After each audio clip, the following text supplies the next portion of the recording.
يرضيكوا يا جماعه اللي سلفتي بتعملوا فيا ده؟ هو انا يعني عشان ساكته كده وغلبانه وهاديه كده تعمل فيا كل ده؟ تعالوا يا جماعه كده اشتكيلكوا. انا يا جماعه امبارح نزلت فيديو كده وبقول ان هي دي مكرونه بتاعت ستي، ما جبت سيرتها في اي حاجه، تقوم قايله لي كده اهوت ايه المكرونه اللي انت بتعمليها دي؟ مكرونه ايه الحلوه دي ومش مكرونه ايه الحلوه دي؟ وانت فاكره نفسك يا اختي بتعرفي تعملي مكرونه؟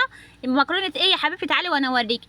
انا فاكره يا جماعه لما كانت حامل في بنتها الاخيره دي، جات لي مره وقالت لي انا عايزه اكل مكرونه من ايديكي، قلت لها من ايدي انا؟ يا نهار ابيض حاضر، وقمت قايمه كده اهوت متشملله، وقمت عامله لها حله مكرونه كده ودوقتها المكرونه بتاعتي. من ساعتها يا جماعه حديد وبعيد تقول لك انا ما اكلتش مكرونه زي بتاعتي دي، ومن ساعتها وهي حطاني فوق دماغها وزعقه. طب يرضيكوا؟ هو ده غلطتي ان انا قمت وتعبت نفسي وقمت عملت لها مكرونه؟ عايزه اقول لكم ان من ساعتها كل شويه تتصل بيا في التليفون وتقول لي انت عملتها ازاي عملتها ازاي عملتها ازاي، وبعد ما اعلمها لها تقوم عامله الفيديو ومنزلاه، وفي الاخر تقول ده سلفتي هي اللي متعلماها مني. طب يرضيكوا؟